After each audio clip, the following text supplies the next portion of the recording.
الحمد لله نحمده ونستعينه ونستغفره ونؤمن به ونتوكل عليه ونعوذ بالله من شرور أنفسنا ومن سيئات أعمالنا من يهده الله فلا مضل له ومن يضلله فلا هادي له ونشهد أن لا إله إلا الله وحده لا شريك له ونشهد أن سيدنا ومولانا محمدا عبده ورسوله أما بعد احباب گرامی قدر، دل کی گہرائیوں سے آپ کا شکر گزار ہوں کہ آپ نے اکابر رحمہم اللہ کی امانت جمعیت علماء ہند کے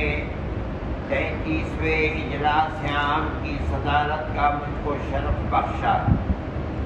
دعا کرتا ہوں کہ اللہ جمعیت علماء ہند کو ہمیشہ اکابر رحمہم اللہ کے نقش قدم پر چلنے اور خلق خدا کی خدمت کی توفیق عطا فرمائے، آمین۔ جمعیت علماء ہند ملی کام کرنے کا ایک جانا پہچانا پلیٹ فارم ہے، جس سے حضرت شیخ الہند رحمہ اللہ اور ان کے خدام کے علاوہ ہر مسلک و مشرب کے اکابر جڑے رہے اور ملک و قوم کی خدمت کرتے رہے۔ ہندوستان کی آزادی سے پہلے آزادی وطن کے لیے جان و مال کی قربانی دینے کا نہایت پاکیزہ اور قیمتی دور 19ویں صدی کے ابتدا سے شروع ہوا تھا، جو حضرت شاہ عبدالعزیز صاحب محدث دہلوی کے آزادی وطن کے اعلان جہاد سے برپا ہوا۔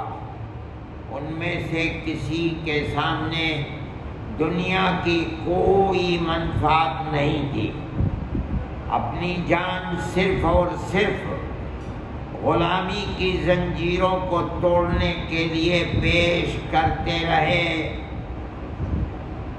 مرتے رہے، تختہ دار کو چومتے رہے، لیکن کوئی ایسا پلیٹ فارم نہیں تھا جس سے وابستہ ہو کر جذبہ قربانی کو پیش کر کے مؤثر ثمرہ آور بناتے۔ اسی لیے نومبر 1919 کے تیسرے عشرے میں حضرت شیخ الہند رحمۃ اللہ علیہ کے شاگردوں اور ہر مسلک و مشرب کے اکابر نے مل کر جمعیت علماء ہند کے نام سے ایک پلیٹ فارم بنایا۔ 1920 میں جب حضرت شیخ الہند رحمۃ اللہ علیہ مالٹا سے تشریف لائے تو وہ سب سے پہلے جمعیت علماء ہند کے مستقل صدر بنائے گئے۔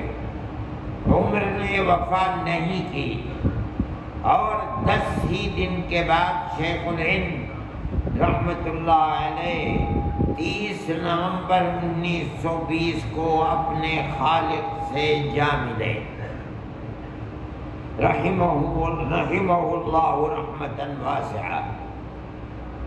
حضرت شیخ الہند رحمۃ اللہ علیہ کے انتقال کے بعد جمعیت علماء ہند کے اکابر آزادی وطن کے لیے برابر قربانیاں دیتے رہے اور ملک کی مکمل آزادی کے لیے ہر طرح کے مصائب و آلام ہنستے کھیلتے جھیلتے رہے اور جیل کی کال کوٹریوں کو آباد کرتے رہے، لیکن ان کے پایۂ استقامت میں ذرہ بھر لغزش نہیں آئی۔ اگر کسی وقت مکمل آزادی وطن کے مسئلے پر کانگریس کے نقطۂ نظر سے اختلاف ہوا تو جمعیت علماء ہند نے اس کی دلائل کے ساتھ شدت سے مخالفت کی، یہاں تک کہ کانگریس کو اپنا موقف چھوڑ کر جمعیت علماء ہند اور کانگریس یعنی ہندو اور مسلمان مل کر قربانیاں دیں، اپنا موقف چھوڑ کر جمعیت علماء ہند کے موقف کو اختیار کرنا پڑا تاکہ مکمل آزادی وطن کی جد و جہد میں جمعیت علماء ہند اور کانگریس ہندو اور مسلمان مل کر قربانیاں دیں، یہاں تک کہ ان کی قربانیاں رنگ لائیں اور 1947 میں ملک آزاد ہو گیا۔ چونکہ جمعیت علماء ہند کا مقصد صرف اور صرف غلامی کی زنجیروں کو توڑ کر وطن عزیز کو آزاد کرانا تھا، حکومت میں اشتراک کرنا مقصد نہیں تھا، اس لیے ملک کی آزادی کے بعد 1 فروری 1948 میں جمعیت علماء ہند کی مجلس عاملہ نے پارلیامنٹری سیاست سے علیحدگی کا فیصلہ کر دیا۔ حضرت شیخ الاسلام مولانا مدنی رحمۃ اللہ علیہ جمعیت علماء ہند کے اجلاس عام منعقدہ 26-27 اپریل 1948 میں بمقام بمبئی میں لکھتے ہیں، 15 اگست 1947 کے بعد جبکہ ہندوستان اپنی قسمت کا خود مالک ہو گیا اور انڈین یونین کی دستور ساز اسمبلی غلامی کی لعنت کو انڈیا سے ختم کر چکی ہے، تو قدرتی طور پر جمعیت علماء ہند بھی اس ذمہ داری سے سبکدوش ہو گئی جو اس نے مجبوراً اپنے سر لی تھی، لہذا اس کی مجلس عاملہ 1 فروری 1948 کے اجلاس میں یہ اعلان کر چکی ہے کہ جمعیت کا دائرہ عمل اب صرف مسلمانوں کے مذہبی، تمدنی اور تعلیمی حقوق و فرائض کے دائرے میں محدود رہے گی۔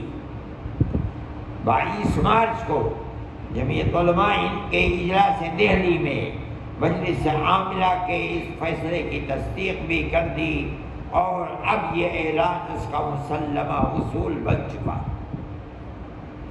جمعیت علماء ہند کے بزرگوں کا کانگریس کے بڑے لیڈروں سے آزادی وطن کی جد و جہد میں رات اور دن کا ساتھ تھا اور جمعیت کے مطالبے پر ملک کا سیکولر دستور بنانے کا وعدہ کیا جا چکا تھا۔ چنانچہ ہری پور ضلع سورت کے اجلاس عام منعقدہ 19، 20، 21 فروری 19، 20، 21 فروری ہمارا اجلاس کن تاریخوں میں ہے؟ یہ مئی ہے، تاریخیں تو وہی ہیں۔ 19، 20، 21 فروری 1928 میں اقلیتوں اور بالخصوص مسلمانوں کے سلسلے میں تجویز ان الفاظ میں پاس کی گئی، آپ ذرا غور سے سنیں۔ ورکنگ کمیٹی نے اکتوبر 1937 میں اقلیتوں کے حقوق پر جو تجویز پاس کی تھی اسے بھی کانگریس منظور کرتی ہے اور نئے سرے سے یہ اعلان کرتی ہے کہ ہندوستان کی اقلیتوں کے تمدنی، مذہبی، لسانی حقوق کی حفاظت کرنا کانگریس کا پہلا فرض اور بنیادی پالیسی ہے، تاکہ حکومت کی کسی بھی ایسی اسکیم میں جس میں کانگریس شریک ہو اقلیتوں کو ترقی اور نشو و نما کا زیادہ سے زیادہ موقع مل سکے اور وہ قوم کی سیاسی، اقتصادی اور کلچرل زندگی میں پورا حصہ لے سکیں۔ لہذا اس وجہ سے مسلمانوں کو مطمئن رہنا چاہیے۔ پہلے تمام اقلیتوں کے لیے تھا، اب یہ لفظ مسلمانوں کو مطمئن رہنا چاہیے کہ آزاد ہندوستان کی حکومت میں ان کے مذہبی فرائض، اذان، نماز، جمعہ، عیدین، روزہ، حج، زکوٰۃ، مذہبی تبلیغ، مساجد، مقابر، قربانی، مذہبی جلسے وغیرہ تمام مذہبی رسوم اور مذہبی ادارے محفوظ ہوں گے، اور اسی طرح ان کی تہذیب، تمدن، ان کے تعلیمی ادارے، خانقاہیں، امام باڑے، عیدگاہیں، تکیے، کربلائیں، آثار قدیمہ، اوقاف وغیرہ سب محفوظ ہوں گے، اور اسی طرح ان کی زبان، شاعری، رسم الخط وغیرہ سب کے سب آزاد اور محفوظ ہوں گے، کسی پر کوئی رکاوٹ اور قید نہ ہوگی۔ مسلمانوں کو ہرگز دھوکہ دینے والے خود غرضوں کے آلۂ کار کے دام فریب میں نہ آنا چاہیے۔ پہلے تمام اقلیتوں کے لیے، لیکن آپ اس پورے پروگرام کو مکمل مسلمانوں سے خطاب ہے، اور پورے اعتماد اور اطمینان کے ساتھ کانگریس میں داخل ہو کر جنگ آزادی میں جد و جہد کرنی چاہیے۔ یہ جو کچھ میں لکھ رہا ہوں شائع کردہ U P Congress election board, National Herald press, Lucknow, 10 فروری 1946، اس تاریخ کو نوٹ کیجئے اور اس کو پڑھیے مکمل۔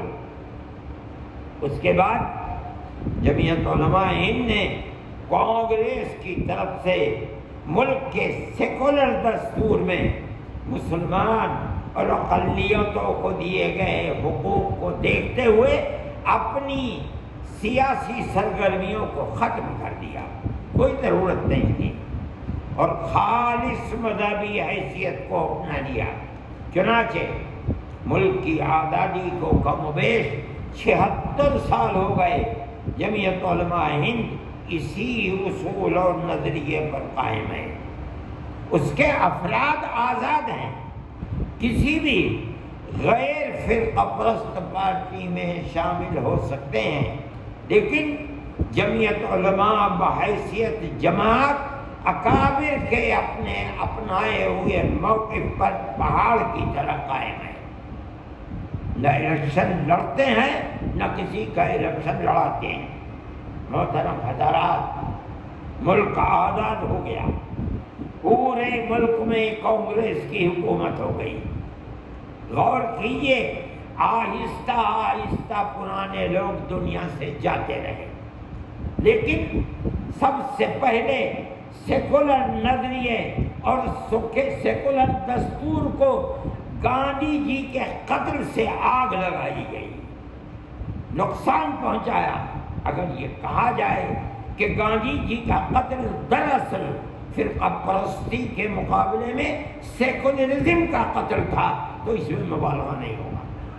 Maulana Azad India ones freedom جو ان کی کتاب ہے، اس کے صفحہ 431 پر لکھتے ہیں، آپ اس کو دیکھیں، میں اس کو نقل کرتا ہوں۔ 431 جو اردو میں ترجمہ ہے اس کا، کیا لکھتے ہیں؟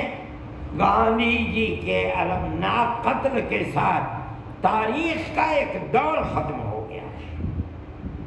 میں آج تک نہیں بھولا ہوں کہ ہم جدید ہندوستان کے سب سے جلیل القدر فرزند کے تحفظ میں کس بری طرح ناکام ہوئے۔ ان پر بم پھینکے گئے، پھینکنے کے واقعے کے بعد یہ توقع کرنا قدرتی بات تھی کہ دہلی کی پولیس اور CID ان کی حفاظت کے لیے خاص تدبیریں کرے گی. کسی معمولی شخص کی بھی قاتلانہ حملے کے بعد پولیس اس کی حفاظت کا خاص اہتمام کرتی ہے. صرف دھمکیوں پر سیکورٹی چوکس ہو جاتی ہے. یہاں گاندھی جی کو صرف دھمکیاں ہی نہیں دی گئیں بلکہ ان پر بم پھینکا گیا. یہ معاملہ دور حاضر کی عظیم ترین شخصیت کا تحفظ تھا، پھر بھی کوئی مؤثر کارروائی نہیں کی گئی. ایسا نہیں ہے کہ احتیاطی تدابیر میں کوئی خاص دشواری رہی ہوگی. گاندھی جی کی پرارتھنا کسی کھلے میدان میں نہیں بلکہ برلا ہاؤس کے لان پر 4 دیواری کے اندر منعقد ہوا کرتی تھی، جہاں صرف پھاٹک سے داخلہ ممکن تھا. پولیس کے لیے آنے جانے والوں پر نگاہ رکھنا بہت آسان تھا. اس المناک حادثے کے بعد لوگوں کی عینی شہادت سے یہ بات واضح ہو گئی کہ قاتل نہایت مشتبہ انداز سے داخل ہوا تھا. اس کا طرز عمل اور انداز گفتگو مشکوک تھا. خفیہ پولیس کو اس پر نگاہ رکھنی چاہیے تھی. اس سے پستول چھینا جا سکتا تھا لیکن ایسا نہیں ہو سکا اور وہ پستول لے کر بے روک ٹوک اندر داخل ہوا اور یوں ہی گاندھی جی وہاں پہنچے وہ اٹھا اور یہ کہہ کر کہ آج آپ کو دیر ہو گئی، گاندھی جی کو اپنی طرف متوجہ کیا اور گاندھی جی نے جواب دیا ہاں. قبل اس کے کہ دوسرا لفظ ان کی زبان سے نکلا، پستول کی 3 گولیوں نے اس بیش بہا زندگی کا خاتمہ کر دیا. مولانا یہ فرما رہے ہیں، پڑھیے ان الفاظ کو جو میں نے پڑھے ہیں. روکا جا سکتا تھا، نہیں روکا گیا. یہاں تک کہ پستول لے گاندھی مولانا آزاد یہ فرما رہے ہیں کہ جو کچھ کیا جان بوجھ کر کیا گیا. جن کے ہاتھ میں پولیس تھی وہ اگر چاہتے کر دیتے، نہیں چاہا نہیں ہوا. ان تمام معاملات میں جو بات سب سے زیادہ نمایاں تھی وہ یہ تھی کہ سردار پٹیل گاندھی جی کے خلاف ہو گئے تھے. میں نہیں کچھ کہہ رہا ہوں، مولانا آزاد ایک ایک حرف ہونے کا لکھا ہوا ہے.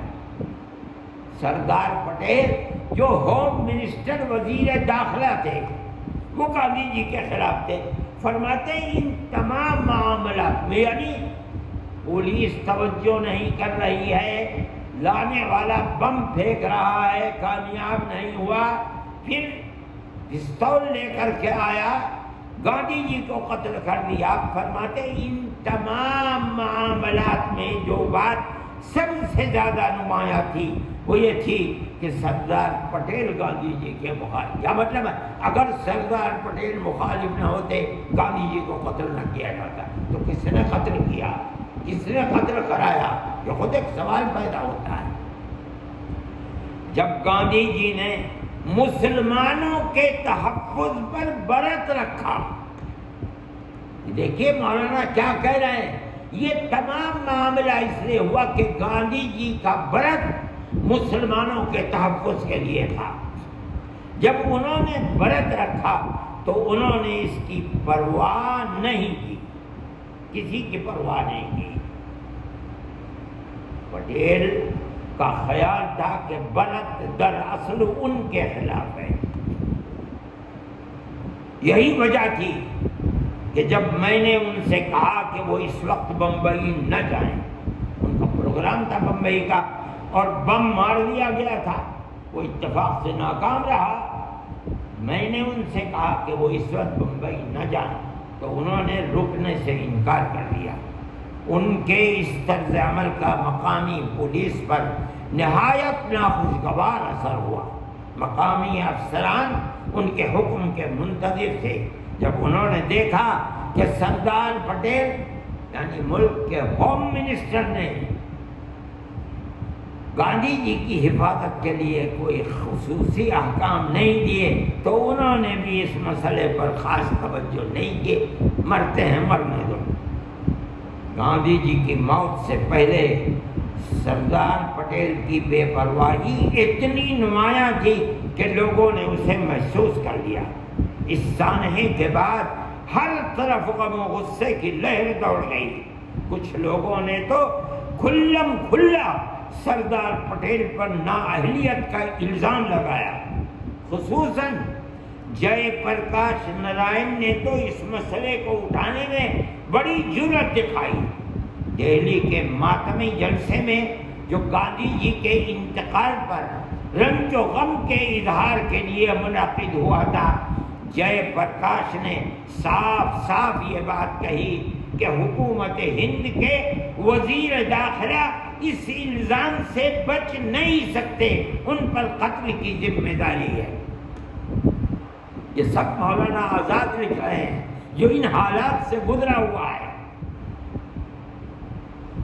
انہوں نے سردار پٹیل سے جواب طلب کیا کہ جب کھلے بندوں پروپیگنڈے کے ذریعے لوگوں کو گاندھی جی کے قتل کی ترغیب دی جا رہی تھی اور ان پر ایک بم پھینکا جا چکا تھا تو آخر کیوں ان کی حفاظت کے لیے خاص اہتمام نہیں کیا گیا؟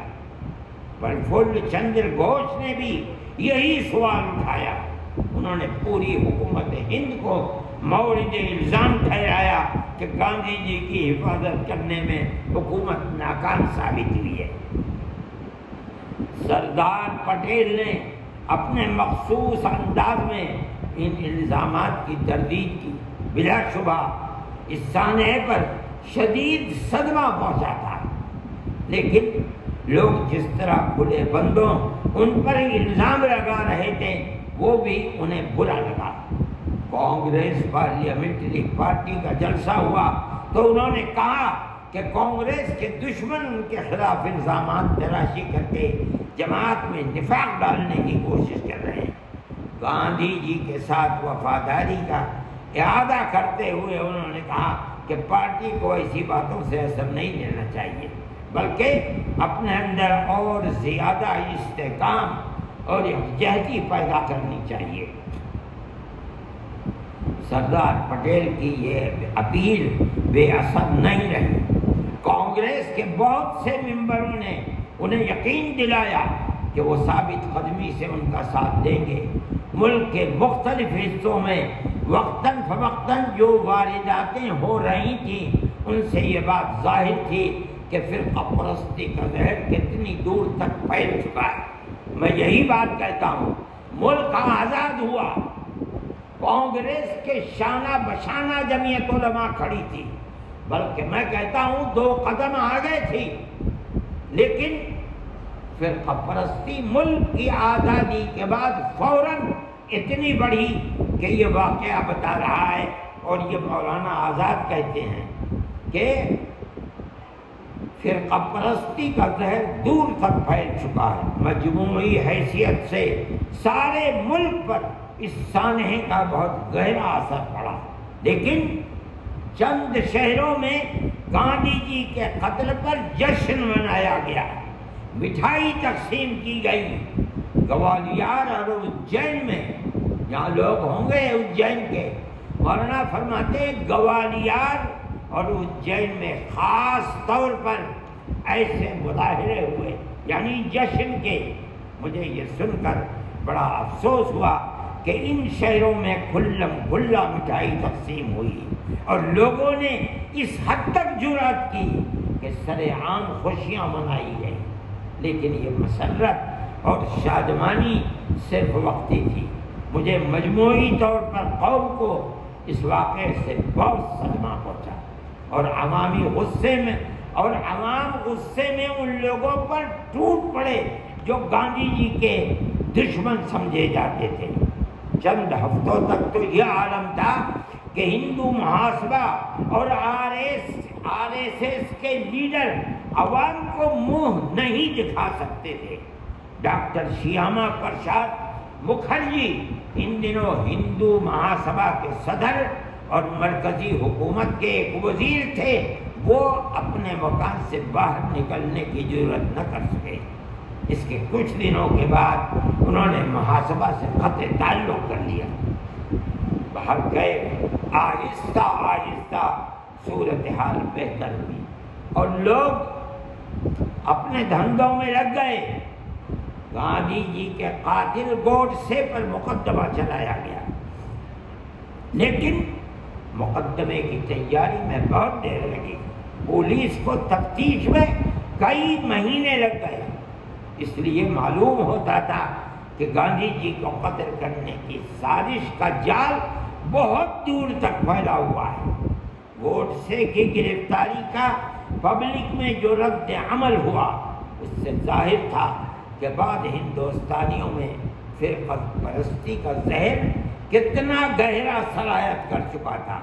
ملک کی بڑی اکثریت نے تو گوڈسے کو مجرم قرار دیا اور اسے غداری کا نمونہ ٹھہرایا، لیکن غور سے سنیے، لیکن کچھ معزز خاندانوں کی خواتین نے گوڈسے کے لیے اپنے ہاتھوں سے سویٹر بن کر بھیجے۔ اس کی رہائی کے لیے تحریک بھی چلائی گئی۔ اس کے طرفداروں نے کھلم کھلا قتل کو قابل معافی نہیں ثابت کیا، بلکہ یوں کہا کہ چونکہ گاندھی جی عدم تشدد پر ایمان رکھتے تھے، اس لیے ان کے قاتل کو سزائے موت نہیں دینی چاہیے۔ جواہر لال کے نام اور میرے نام بہت سے تار موصول ہوئے کہ گوڈسے کو پھانسی دینا گاندھی جی کے اصولوں کے منافی ہوگا۔ بہرحال قانونی کارروائی قاعدے کے مطابق ہوئی اور ہائی کورٹ نے سزائے موت کو برقرار رکھا۔ گاندھی جی کے قتل کو ابھی 2 مہینے بھی نہ گزرے تھے کہ سردار پٹیل پر دل کا دورہ پڑا۔ مولانا فرماتے ہیں، میرا یہ خیال ہے کہ یہ اسی صدمے کا نتیجہ تھا جو حال کے واقعات سے انہیں پہنچا تھا۔ جب تک گاندھی جی زندہ تھے، سردار پٹیل ان سے خفا رہے۔ گاندھی جی کے انتقال کے بعد جب لوگوں نے ان پر غفلت یا نااہلیت کا الزام لگایا تو انہیں بہت سخت دھچکا لگا، ذلت محسوس ہوئی۔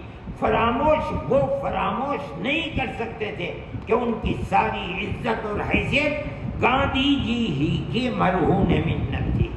یہ احساس بھی کم باعث اذیت نہ رہا ہوگا کہ گاندھی جی ہر حال میں ان سے محبت رکھتے تھے، ان کا لحاظ کرتے تھے۔ یہ ساری باتیں ان کے دماغ پر اثر انداز ہوتی رہیں، انہیں پریشان کرتی رہیں، یہاں تک کہ قلب کے مرض میں مبتلا ہو گئے۔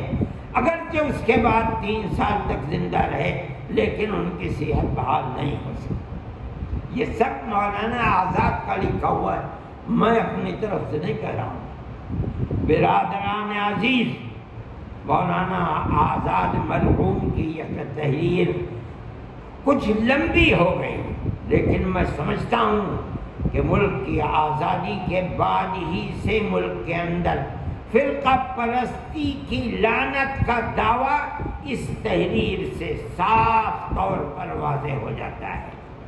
گاندھی جی کے قتل یعنی سیکولرزم کے قتل کے بعد فرقہ پرستی کو کانگریس کی قیادت روک نہیں سکی۔ چنانچہ کچھ ہی دنوں کے بعد مسلمانوں کے خلاف فرقے وارانہ فسادات کا لامتناہی سلسلہ شروع ہو گیا۔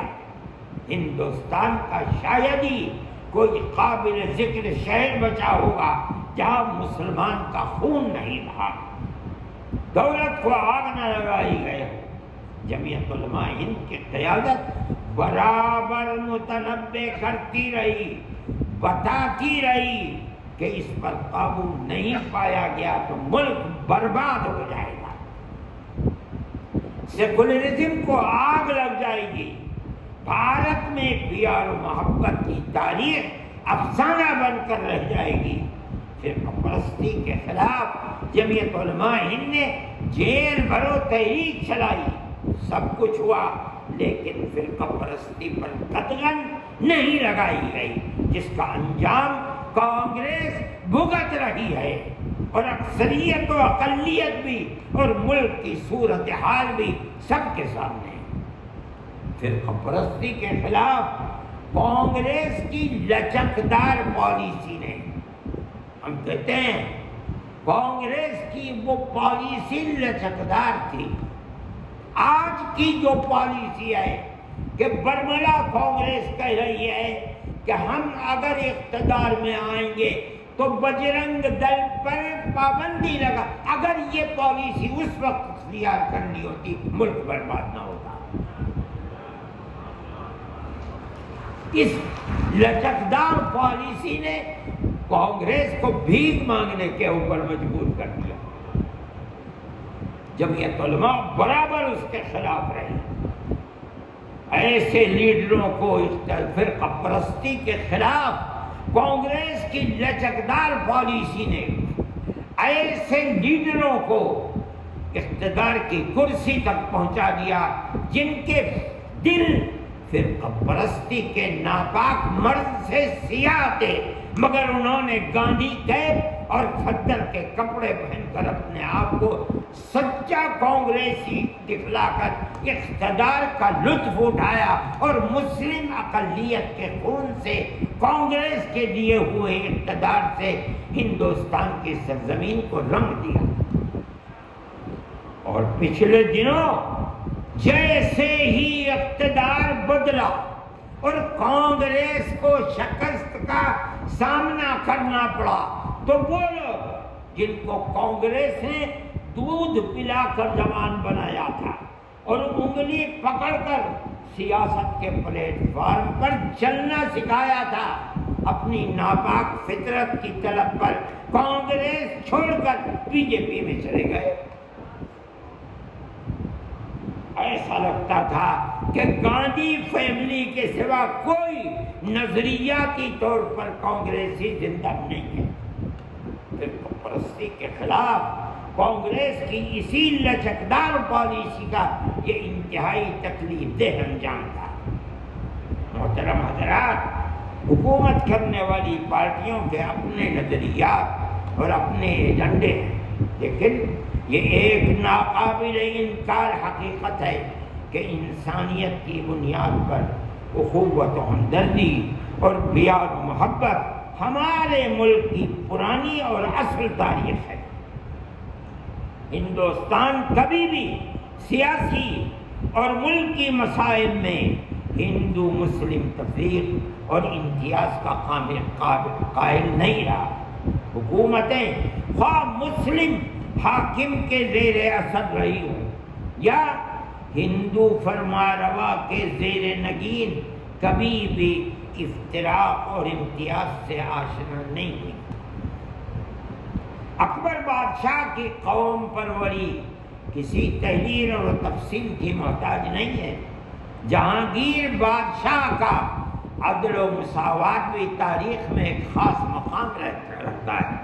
اس کے توپ خانے کے افسر اعلیٰ راجہ وکرماجیت تھے، جس کے ماتحت 50,000 توپ تھی اور 3,000 توپیں رہتی تھی۔ اورنگزیب عالمگیر کو کٹر مذہبی کہا جاتا ہے، مگر جب ان سے کہا گیا کہ حکومت کا منصب کسی غیر مسلم کے سپرد نہ کیا جائے تو انہوں نے نہایت تعجب اور حیرت سے اعتراض کو سنا اور بے نیازی سے جواب دیا، دنیا کے انتظامی امور میں منصب کا مدار قابلیت ہوتی ہے، مذہب کو پیش نظر نہیں رکھا جاتا۔ ان کے بڑے بڑے منصبداروں میں ساہو پسر راجہ جے سنگھ، جسونت سنگھ، شیواجی کے داماد راجندر جی اور ان کے علاوہ بڑے بڑے راجپوت اور ہندو تھے، جن کی تعداد بقول منشی کیول رام بٹالوی 100 سے زیادہ تھی۔ ملاحظہ ہو تاریخ تذکرۃ الامراء۔ مہاراجا جے سنگھ جیسے کٹر مذہبی راجا کی وزارت میں ہندو اور سکھوں کی طرح مسلمان بھی شریک تھے۔ پیرزادہ عزیز الدین وزیر تھے۔ الہی بخش توپ خانے کے سردار، مرہٹوں کے توپ خانے کا اعلیٰ افسر ابراہیم کردی تھا۔ حضرت سید احمد شہید رحمت اللہ علیہ نے اپنے توپ خانے کا افسر راجا رام راجپوت کو بنایا۔ لارڈ ولیم نے 1882 کی تقریر میں WM ٹارنس نے اپنی کتاب ایشیا میں شہنشاہیت میں، سروی رام آف بنگال نے اپنی تصنیفات میں، اور پنڈت سندر لال آف الہ آباد نے اپنی کتاب بھارت میں انگریزی راج میں ایسی بہت سی مثالیں اور نظیریں پیش کی ہے جن سے ہندو مسلمانوں کی باہمی بہتر تعلقات اور آپس کے اعتماد پر روشنی پڑتی ہے۔ واقعہ یہ ہے کہ ہندوستان کے حکمران ہمیشہ اس اصول کے حامی رہے کہ ملاؤ اور حکومت کرو، حتیٰ کہ سلطنت مغلیہ کے بانی بابر بادشاہ نے اپنے بیٹے ہمایوں کو یہی وصیت کی تھی کہ اکثریت اور اقلیت ہندوؤں اور مسلمانوں کو ملا کر حکومت کرو۔ برادران گرامی قدر، ساری دنیا میں بسنے والے انسانوں میں پیار و محبت، اخوت و ہمدردی کے ساتھ زندگی گزارنے کی تعلیم و تربیت دی جاتی ہے، اور ہندوستان جیسے ملک میں یہ اور بھی زیادہ ضروری ہے، کیونکہ ہمارے جد امجد یعنی منو یعنی حضرت آدم علیہ السلام کو جنت سے اللہ رب العزت والجلال نے یہی ہندوستان یعنی بھارت کی دھرتی پر اتارا تھا، جس کا مطلب ہے کہ دنیا میں جہاں بھی آدمی آج بستا ہے یا پہلے بستا تھا یا قیامت تک بسے گا، اس کی اصل بنیاد بھارت ہی ہوگی۔ اس لیے وہ ہمارے بھائی ہیں اور ہمارے پہلے باپ کی اولاد ہوں گے۔ بعد کے لوگوں نے چاہے جتنے مذاہب بنا لیے ہوں یا ان کے رنگ چاہے جیسے ہو گئے، لیکن آدمی ہونے کی حیثیت سے وہ بھائی ہے، اور اگر کسی ایک ہی ملک میں رہتے ہیں تو ان میں آدمیت کا رشتہ اور بھی مضبوط و مستحکم ہوتا ہے۔ یہی وہ بنیادی نقطۂ نظر ہے جو جمعیت علماء ہند اور اس کے بزرگوں کی سیاست اور متحدہ قومیت کے نظریے کی اصل بنیاد ہے۔ پچھلے دنوں ہندوستان میں انقلاب آیا، بڑی بربادی ہوئی، ملک تقسیم ہو گیا۔ یہ صحیح ہے کہ تقسیم نے وطن عزیز کو ناقابل تلافی نقصان پہنچایا، لیکن اس سے کہیں زیادہ مسلمانوں کے لیے یہ تقسیم تباہ کن ثابت ہوئی، اور میں یہ کہنا چاہتا ہوں کہ اس تباہی کی بنیاد مذہب اور دو قومی نظریہ تھا جو جمعیت علماء ہند اور اس کے اکابر کے نزدیک غلط تھا اور غلط ہے اور قیامت تک غلط رہے گا۔ جمعیت علماء ہند اس وقت سخت سے سخت حالات میں بھی متحدہ قومیت کے نظریے پر ہمالیہ پہاڑ کی طرح قائم رہی، قائم ہے اور قیامت تک قائم رہے گی۔ ہمارے اکابر رحمہم اللہ کی پگڑیاں اچھالی گئی، ٹوپیوں کو پیروں سے روندا گیا، تکفیر کی گئی، سب کچھ سہا، پر اپنے نظریے سے متحدہ قومیت کے 1 انچ بھی پیچھے نہیں ہٹے۔ اس کے نتائج کیا ہوئے؟ اور جو لوگ دو قومی نظریے کے قائل تھے ان کا انجام کیا ہوا اور آج کیا انجام ہے وہ دنیا کے سامنے. ہم جمعیت علماء ہند کے خدام آج بھی ہندوستان میں رہتے ہوئے اسی نظریے کے قائل ہیں. مذاہب ہمارے اگرچہ مختلف ہیں لیکن ہم سب ہندوستان کے رہنے والے ایک ہی قوم ہیں اور ہم اسی نظریے میں ملک و قوم کی فلاح و بہبود کو مضمر سمجھتے ہیں اور دھرم کی بنیاد پر دو قومی نظریے کو ہندوستان اور ہندوستانی قوم کے لیے تباہی اور بربادی کا سبب سمجھتے ہیں. بدقسمتی سے آزادی کے کم و بیش 75 سال گزر جانے کے بعد بھی فرقہ پرستی کا نظریہ زندہ ہے بلکہ پہلے سے زیادہ طاقتور ہے اور مختلف ناپسندیدہ صورتوں میں ہندوستان کی پیار و محبت کی پرانی تاریخ کو آگ لگا رہا ہے. کبھی مسلمانوں کی قدیم مسجدوں کو توڑ کر اپنی طاقت کے بلبوتے پر مندر بناتا ہے. بابری مسجد کو طاقت کے بلبوتے پر مندر بنایا ہے. کیوں؟ میرے بھائی سپریم کورٹ کا فیصلہ ہے کہ مسجد اپنی جگہ پر بنی ہے، مندر توڑ کر نہیں بنائی گئی. نمبر 1. دوسرا، جنہوں نے مسجد کو توڑا یا پت رکھا ہے غلطی کی ہے انہوں نے. 2 چیز. مگر تیسرا فیصلہ کیا ہے کہ مسجد مندر کو دے دی گئی. ہم یہ سمجھتے ہیں ہم بالکل زندہ ہیں اور ہم نے جو بات 50 سال سے مقدمہ لڑتے ہوئے جو بنیاد تھی، اکھاڑا یہ کہتا تھا کہ مسجد نہیں ہے مندر ہے، مندر توڑ کر مسجد بنائی گئی. جمعیت علماء اسی دن سے 50 سال تک مقدمہ لڑا جمعیت علماء نے اور بنیاد یہی تھی کہ یہ مسجد اپنی جگہ پر ہے. وہ کہتے تھے مندر کو توڑ کر بنایا گیا، ثابت کر نہیں سکے. سپریم کورٹ یہی فیصلہ کرتا ہے نہیں مسجد اپنی جگہ پر ہے. ہم جیت گئے لیکن فیصلہ یہ کیا کہ مندر. یہ فیصلہ قانونی فیصلہ نہیں ہے،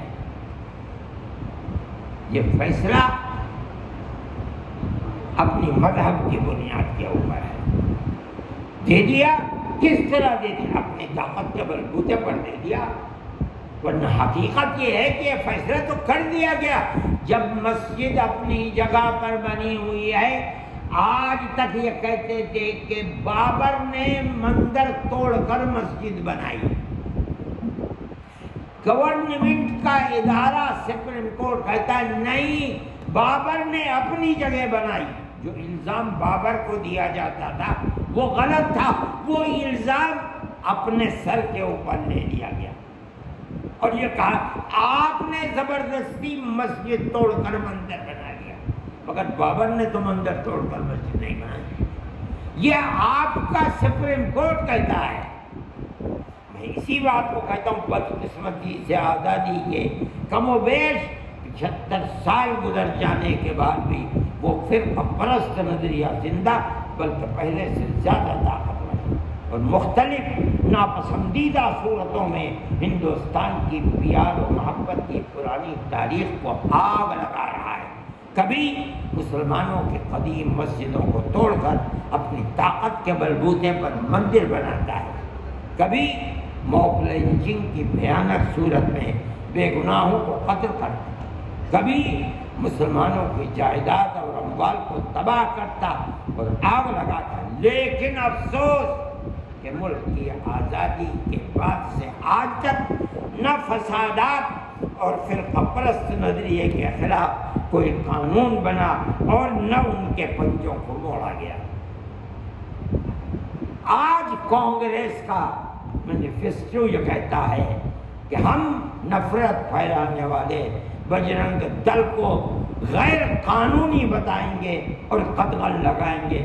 مجھے افسوس ہے کہ اگر 50-60 سال پہلے یہ نظریہ کانگریس اپناتی تو ملک کس طرح تباہی اور بربادی کے غار میں نہ جاتا۔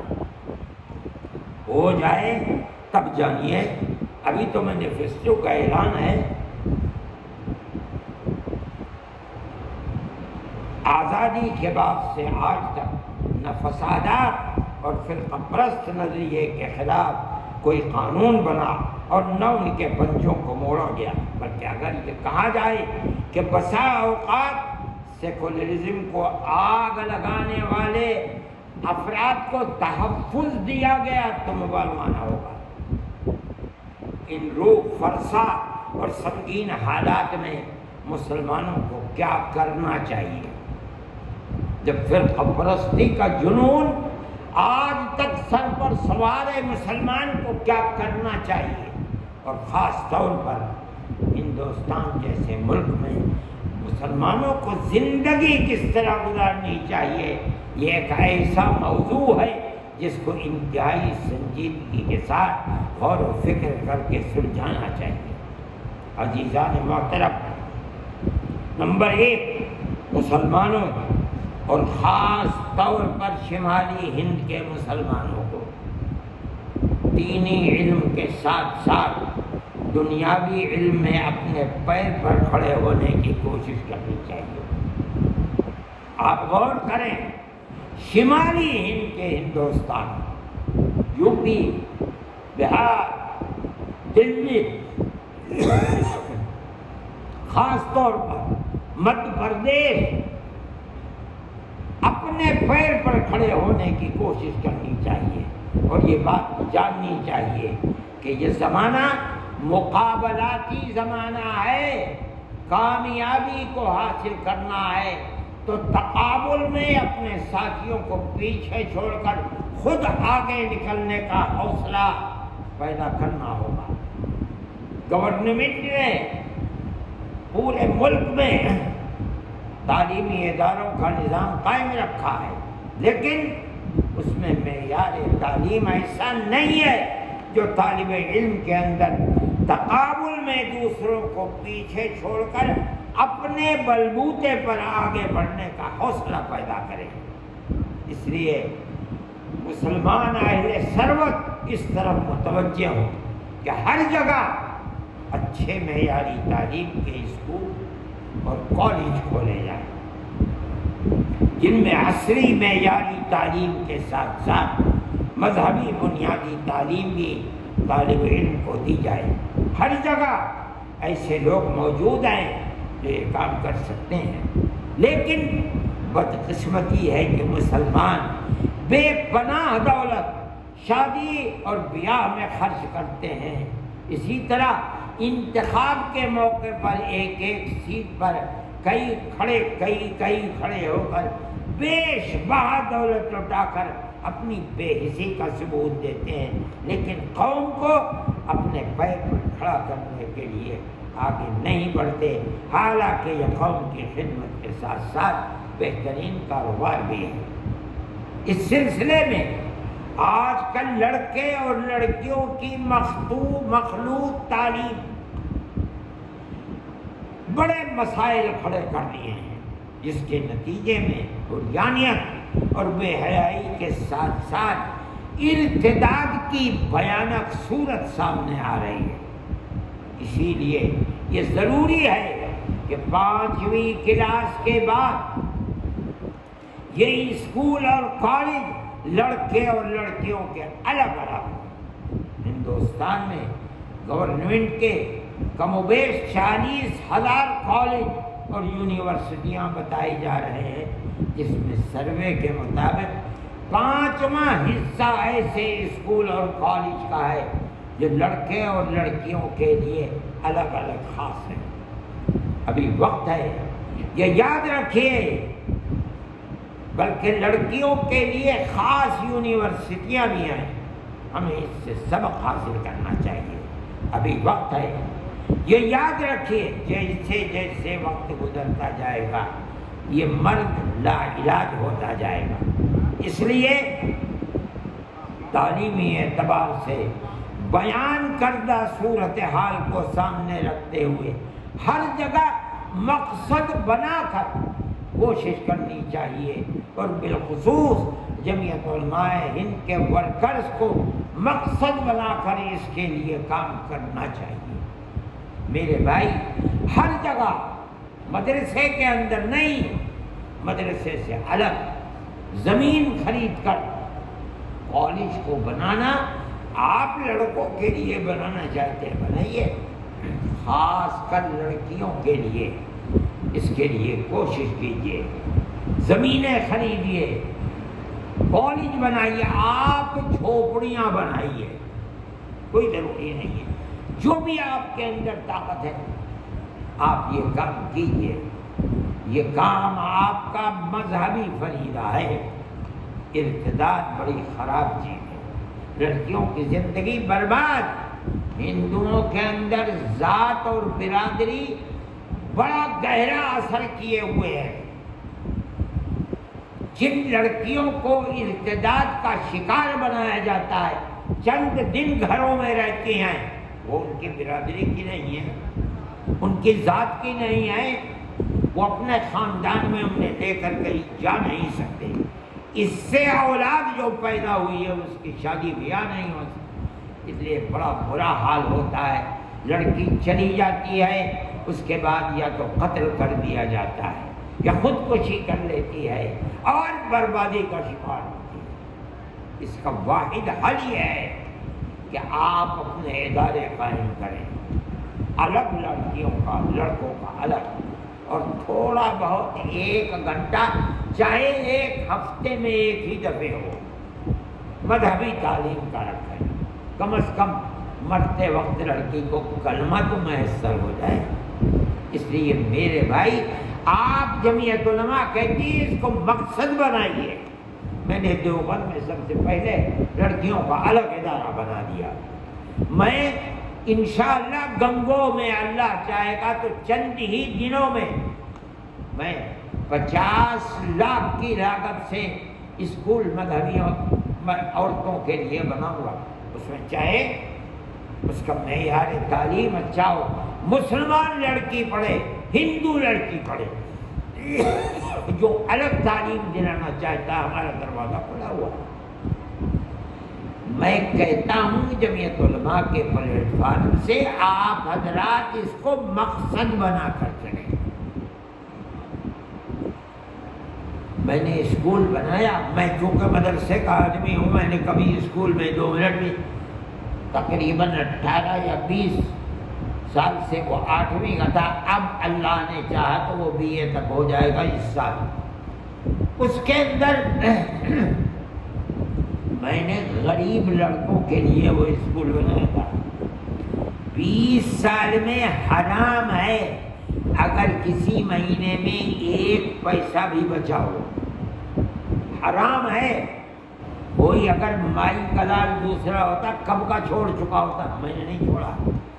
ہر مہینے 40,000، 60,000، 70,000، جن دنوں میں چھٹی ہوتی ہے 1,40,000، 30,000، کبھی کبھی 1,60,000 میں خسارہ برداشت کرتا ہوں ہر مہینے۔ سال میں 15-16 لاکھ کا خسارہ، مگر میں نے چھوڑا نہیں۔ کیوں؟ ہم نے تو بنایا ہی ہے غریبوں کے لیے۔ پیسہ نہیں ملتا، پیسے کے لیے تھوڑے ہی بنایا تھا۔ اللہ ہمارے پیٹ کو بھی بھرتا ہے، ہمارے تن کو بھی چھپاتا، ہمیں پیسے کی ضرورت نہیں۔ جو ہمارے ساتھی ہیں وہ ہمارے مددگار ہیں۔ میں کہتا ہوں، میں قوم سے کہتا ہوں، آج کے ان حالات میں جو بچیاں ارتداد کا، وہ میری اور آپ کی بیٹیاں ہیں یا بہنیں ہیں، آپ نے ان کی دین کی ہے۔ لڑکوں کے لیے دین کی حفاظت کرنے کی ذمہ داری لڑکیوں کے لیے نہیں ہے، آپ کیجیے، یہ آپ کا فرض ہے۔ یہ پہلی چیز ہے۔ دوسری چیز، ہم اپنی 1000 سال سے زیادہ پیار و محبت بھری تاریخ کے بیچ میں گاؤں در گاؤں اور شہر در شہر ایک جگہ رہتے ہیں، ایک دوسرے کے ہندو مسلم دکھ اور سکھ میں شریک رہے ہیں۔ فرقہ پرست ذہنیت نے بڑی حد تک ہماری اس قیمتی اور بہت قیمتی تاریخ کو پارا پارا کر دیا ہے۔ اور یہ بھی ایک طرف حقیقت ہے کہ آزادی وطن کے بعد سے ارباب اقتدار نے اس پرانی پیار و محبت کے قیمتی تاریخ کو سرسبز و شاداب رکھنے میں کوئی قیمتی کردار ادا نہیں کیا۔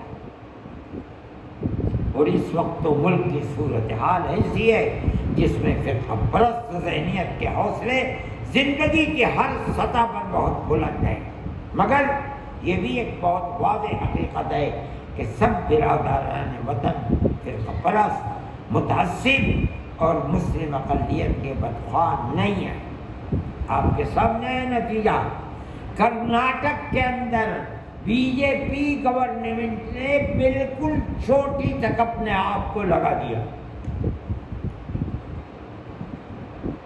ان کی سیاست کے جو بڑے سے بڑے پہلوان تھے آ گئے اور سارا الیکشن مسلم اقلیت کی دشمنی کو لے کر کے آگے بڑھایا گیا، مگر صرف مسلمان نے نہیں، ہندوؤں نے بھی ریجیکٹ کر دیا اس کو اور اپنے منہ کے بل زمین کے اوپر گر گئے۔ اس لیے میں کہتا ہوں حقیقت ہے کہ سب برادران وطن فرقہ پرست نہیں ہیں، متعصب نہیں ہیں، مسلم اقلیت کے بدخواہ نہیں ہیں۔ یہی وہ لوگ ہیں جو پرانی تاریخ کو زندہ رکھنا چاہتے ہیں اور پیار و محبت کی قیمتی کردار کو زندہ رکھتے ہیں۔ جمعیت علماء ہند کا ہمیشہ یہ نظریہ ہے کہ یہ ملک ہمارا ہے، کیونکہ توحید خداوندی کے ہمارے مضبوط عقیدے کا پہلا پتھر ہمارے اسی ملک بھارت کی دھرتی پر رکھا گیا ہے۔ حضرت منو یعنی حضرت آدم علیہ السلام کو جنت سے اللہ نے بھارت کی دھرتی پر اتارا تھا۔ وہ سب سے پہلے نبی تھے، ایک اللہ یعنی ایک آدم قوم ہی کی عبادت کرنے والے تھے اور زندگی بھر اپنی اولاد میں اسی عقیدے کا پرچار کرتے رہے۔ اللہ رب العزت والجلال کا احسان ہے تو اس نے ہم کو نبی آخر الزمان حضرت محمد صلی اللہ علیہ وسلم کی امت میں پیدا فرمایا اور ان کی پاکیزہ تعلیم کے نتیجے میں ہم عقیدہ توحید خداوندی سے روح شناس ہو سکے اور ایک ایشور واد کا جو پاکیزہ عقیدہ دنیا میں سب سے پہلے بھارت کی دھرتی سے اٹھا تھا، اللہ کے فضل و کرم سے اسی عقیدے کو حرز جان بنائے ہوئے ہیں۔ یہ بات بھی مسلم اور ناقابل مسلم اور ناقابل انکار حقیقت ہے کہ ہمارے آباء و اجداد اسی ملک میں پیدا ہوئے اور اسی ملک میں پیوند زمین بنتے رہے۔ اسی لیے ہم خود اپنے ملک کی قیمتی پرانی تاریخ کو زندہ رکھنے میں تن من دھن کی بازی لگائے ہوئے ہیں۔ ہمیں بیاہ شادیوں اور دیگر تقریبات میں برادران وطن کو بلانا چاہیے، اسی طرح ان کی خوشی اور غمی میں اپنا مذہبی فرض سمجھ کر وہ بلائیں یا نہ بلائیں شریک ہونا چاہیے۔ آپ جا کر مبارکبادی یا تعزیت کریں اور چلے آئیں۔ آپ کا یہ کردار پرانی تاریخ کو زندہ کرنے میں بڑا قیمتی کردار ہوگا۔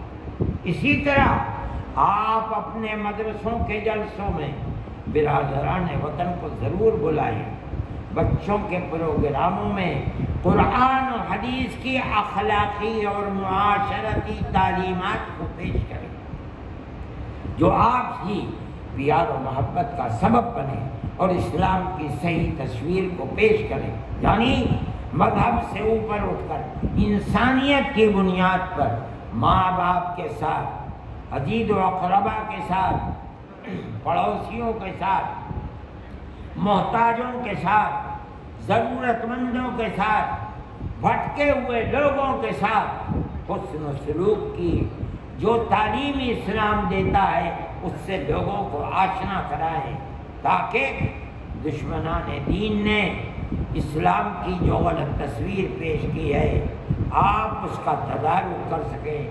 یہ آپ کا اسلامی فرض ہے جس میں کوتاہی کل قیامت میں مواخذے کا سبب بن سکتی ہے۔ میرے بھائی، ہمارے پاس اور کوئی اس کے سوا طاقت نہیں ہے کہ ہم اپنی بات کو، اپنی پالیسی کو آپ تک رکھیں۔